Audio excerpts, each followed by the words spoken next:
Impossible de résister à la douceur exceptionnelle de cette crosse en bakélite. Ces marquages historiques apposés à la presse offriront à vos yeux une expérience inoubliable. L'innovation visuelle par Adopt-A-Gun.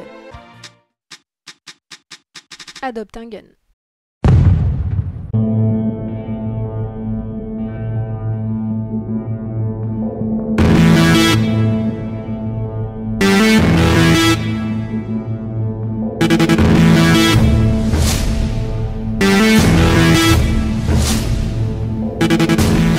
Bien le bonjour les amis, bienvenue dans l'antre.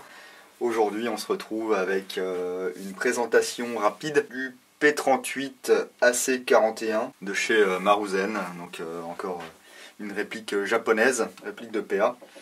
Donc je remercie Julien d'Impulse pour m'avoir envoyé rapidement la réplique. Réplique qui arrive toujours bien emballée, hein. Et là il y avait en plus du carton de renfort pour pas que le colis soit enfoncé d'un côté ou de l'autre. Et puis bah, toujours les doubles couches, triple couches même de papier bulle.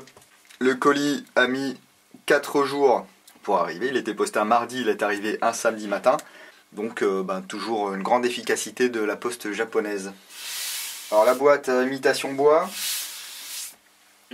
qui est censée rappeler la finition des boîtes dans lesquelles le P38 était livré à l'époque à la Wehrmacht, car oui, Maruzen a fait le choix ici de représenter, de répliquer un P38 période Deuxième Guerre mondiale, en l'occurrence un modèle qui serait produit en 1941. Donc, la boîte, un petit pad ici en mousse pour bien caler le tout, le manuel, voyez, intégralement en japonais, bien sûr. Par contre je suis étonné, il n'y a pas d'éclaté là pour cette réplique. Ensuite encore un petit peu de papier bulle pour caler tout ça comme il faut. Alors, on a une mini clé Allen, vraisemblablement pour régler le hop-up. Je vous avoue que j'ai pas encore fait le tour de la réplique, hein, je découvre en même temps que vous. Un mini sachet de billes, alors là on a combien? 1, 2, 3, 4, 5, 6, 7, 8, 9, 10, 1, 30, 40. Allez, on doit avoir 40 ou 50 billes. Bon, ils sont pas très généreux, hein, Maruzen, hein, sur ce coup-là. Et puis la réplique, bien emballée. Ah bah j'ai oublié ça aussi. Une espèce de tube de stylo bic, alors je ne sais pas à quoi ça sert. On découvrira ça un petit peu plus tard, je pense. Et la réplique, voilà. Bon, elle pèse son poids, enfin elle pèse son poids, c'est pas non plus un truc de fou, hein, mais elle tient bien en main. Oh, l'aspect est très sympa. Alors ce n'est pas le premier P38 produit par Maruzen. D'ailleurs je vous laisse voir ici la vidéo qu'avait faite Neo 035 il y a plus de 2 ans maintenant, hein. C'était une de ses premières vidéos. Moi je la trouve sympa. Bon, lui il dit qu'elle est pourrie sa vidéo, mais bon, moi je trouve qu'elle m'a bien aidé, notamment en ce qui concerne le démontage de cette réplique qu'on verra un petit peu plus tard. Donc n'hésitez pas à checker sa vidéo. Et puis il donne aussi pas mal d'astuces sur les problèmes qu'il a eu. Ça sera aussi peut-être un petit peu l'occasion de voir si ces problèmes ont été résolus sur ce modèle AC41. Alors pourquoi AC41? Apparemment c'est le code qui a été utilisé par l'usine de la firme Walter et qui était détenu par l'armée allemande entre 1940 et 1945. Ici voilà, P38 AC41. Et ensuite là on a le numéro de série 2807K. Alors ce qu'il faut savoir... Voilà, ici aussi on l'a, 2807K. Ce qu'il faut savoir, c'est que ce numéro de série, qui n'est donc pas unique pour la réplique, hein, c'est un numéro de série générique. À l'époque, les numéros de série allaient du 0001 à 9999. Et ensuite, pour la série suivante, ils ajoutaient une lettre à la fin, donc 0001A, 9999A, etc. Ici, on a le 2807K, donc je vous l'ai montré il y a quelques secondes, voilà, 2807K. Donc une série un petit peu avancée, on va dire. Le modèle de 1941, donc le AC41, a été produit à 112 795 exemplaires. Bon, c'est pas un chiffre officiel, hein, mais bon, c'est assez énorme. Donc là, ce modèle 2807K, ce serait le 112 796e exemplaire produit.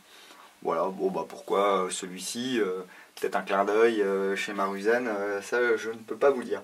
Alors un marquage aussi intéressant sur cette réplique, et qu'on peut voir sur de nombreuses pièces, c'est ici, voilà, vous avez le petit aigle avec le numéro 359, qu'on retrouve également ici au niveau du chien, qu'on va retrouver également 2 fois ici sur la glissière, ensuite qu'on trouve sur l'arrêtoire de glissière ici, et vous l'avez également sur la queue de détente.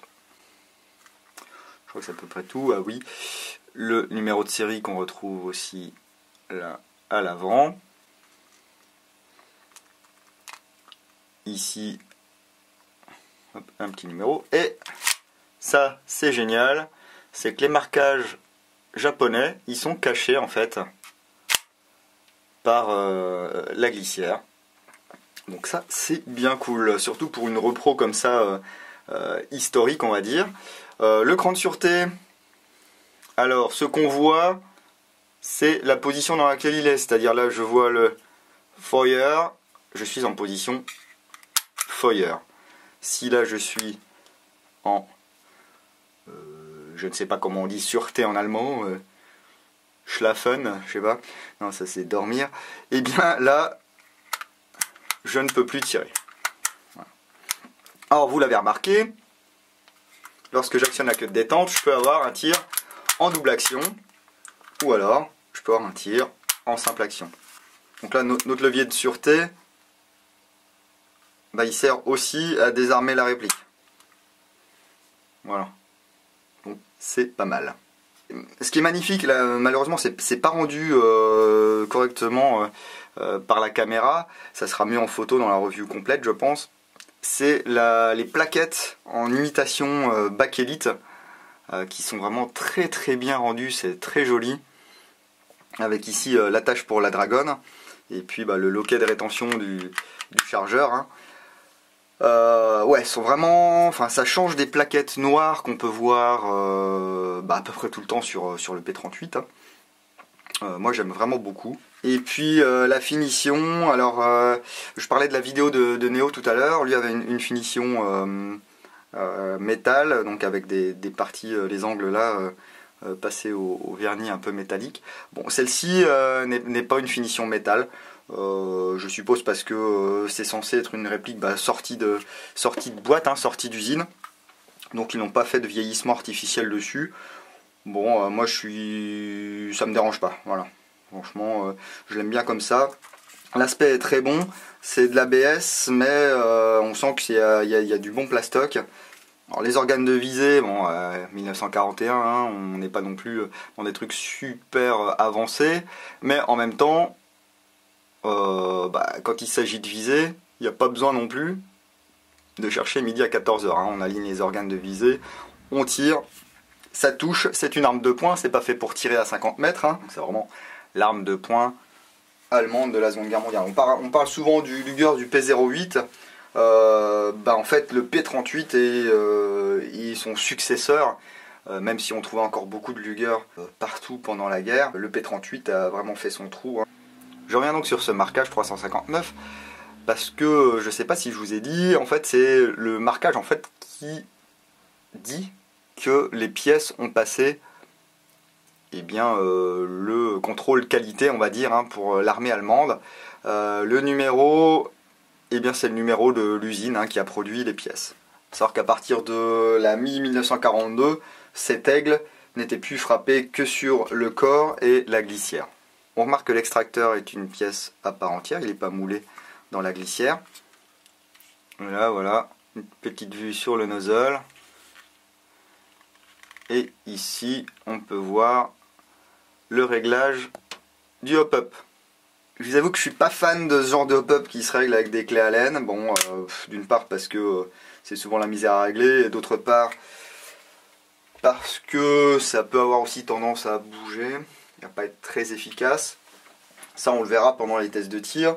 Maruzen a fait une belle réplique, là, une belle repro de ce P38 modèle 1941 jusqu'au chargeur. Voilà, qui est vraiment très très bien reproduit avec sa grosse valve de percussion ici. C'est un chargeur qui pourra contenir jusqu'à 12 billes. Alors c'est pas énorme, mais avec ce genre de réplique qui est vraiment une réplique d'appoint, hein, on va tirer entre 5 et 15-20 mètres on va dire. Normalement ça devrait suffire pour faire 12 out. Hein. Donc là, on insère le chargeur, il se bloque ici grâce à cette espèce de tenon de verrouillage là. Et puis feu patate. Hein. Alors, réplique japonaise, réplique en ABS, on va pas mettre de l'ultraire, on va pas mettre du propane dedans. Hein. Le gaz conseillé, comme d'habitude ou comme souvent avec les répliques japonaises, c'est le HFC 134A, qu'on ne trouve pas vraiment chez nous parce que il est interdit sous sa forme actuelle. Donc on a le 144A, AB Predator, Walter, ce que vous voulez, hein, qui est un gaz qu'on appelle un petit peu aussi le duster gaz, parce que le problème d'utiliser un gaz plus fort, ça va être que lorsque vous allez avoir votre recul là, et bien à l'intérieur c'est du plastoc. Hein. Donc le plastoc, plus ça tape fort, plus il va y avoir de contraintes et plus vous avez des chances que ça casse. Et une fois que c'est cassé, on est bien embêté. Ah bah tiens. Regardez, encore un là. Hop, il est où? Le petit aigle 359. Voilà, lui aussi il a passé le contrôle qualité. Je reviens également sur les marquages qui ont été a priori faits à la presse sur la réplique, comme c'était le cas sur les vraies armes sur les chaînes de production allemandes. On va regarder un petit peu ce qu'il y a à l'intérieur. Hein. J'ai l'impression que c'est un petit peu une usine à gaz par rapport à nos PA modernes là, dont on a l'habitude. On va donc bloquer la glissière vers l'arrière, ou la glissière ou la culasse. Hein. Moi j'utilise souvent le terme glissière parce que culasse, j'aime pas trop la culasse. Ensuite voilà le petit loquet là vers l'avant, et puis on va retenir, on fait glisser. Donc là on peut voir un petit peu comment ça se passe là-dedans. Alors ici on a les deux ressorts récupérateurs. Ils ont des espèces de petites tiges guides en plastique. Alors voilà, ces tiges guides, je vais en enlever un. Ces tiges guides, vous pouvez le voir ici, elles vont dans un logement. Et merci du coup à Néo pour l'astuce, parce que moi j'y serais allé peut-être comme une brutasse. Mais si vous y allez un petit peu trop fort lorsque vous démontez la glissière, il est possible que ces petites pièces en plastique là dégagent. Oh là là mon dieu! Et là c'est le drame.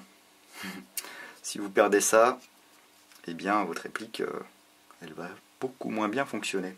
Ici donc vous avez l'ensemble avec la glissière et puis le canon externe, canon interne, bloc hop-up, etc. Donc ici, hop, je vais prendre ma bonne main. Ici, on doit pouvoir, voilà, faire glisser ça. Ok. Donc ici, le nozzle. Hein. C'est bien gras, c'est bien lubrifié, donc c'est pas mal. De ne pas avoir comme ça une réplique sèche comme un coup de trick en sortie de boîte. Et puis ici, voilà, ça a l'air vraiment... Il y a beaucoup de pièces. Donc voilà, ici... voilà, ici on peut revoir le réglage du hop-up. Bon, je sais pas si je me risquerai à démonter ça. On verra hein, sur la review complète. Mais bon, des fois, hein, comme on dit, mi-tac, hein, matériel inconnu touche à ton cul. Donc là, je verrai, selon mon humeur du moment, Si j'ai envie de prendre des risques, on verra. Allez, on peut remonter maintenant. Alors ici, on va faire coïncider.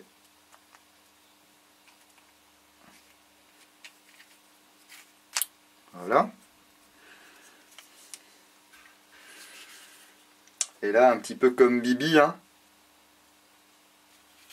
Tout doucement. Voilà. Donc ici, vous voyez, il faut vraiment que tout soit dans l'axe.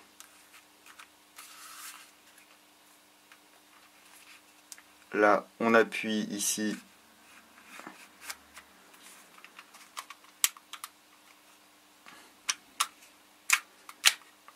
On verrouille. Là, on ramène le loquet. Si jamais ça bloque un petit peu, vous appuyez sur le canon externe, là, un petit peu vers l'arrière. Et voilà. Voilà. Comme sur pas mal de répliques japonaises, hein, les ressorts récupérateurs sont un petit peu mous du genou. Enfin, c'est du moins ma perception du truc. Je les suis un petit peu, hein. Petit pépère. Voyons voir ce que ça donne niveau kick, donc à HFC 144. Hein.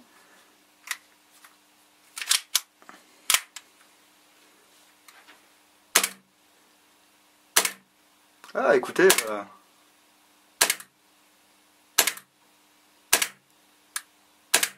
c'est pas mal, le trigger reset est vraiment sympa.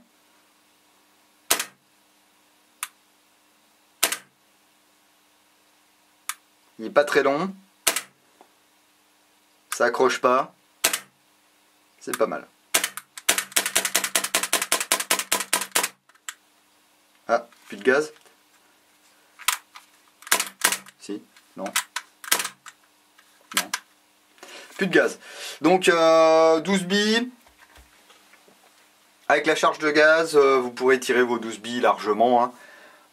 C'est vrai qu'on a toujours peur du syndrome 1911. Avec des chargeurs comme ça, simple colonne, qui n'ont pas beaucoup d'autonomie en gaz. Et bien là, bon bah 12 billes, hein, ça les tire. Hein. Voilà pour cette présentation rapide du P38 AC41 Maruzen. Comme d'habitude, vous aurez droit à une review écrite complète sur l'antre, le blog. En attendant, on va se quitter sur le maintenant habituel fly-by de la réplique. Et puis moi, je vous dis à bientôt dans l'antre du dingo. Bisous.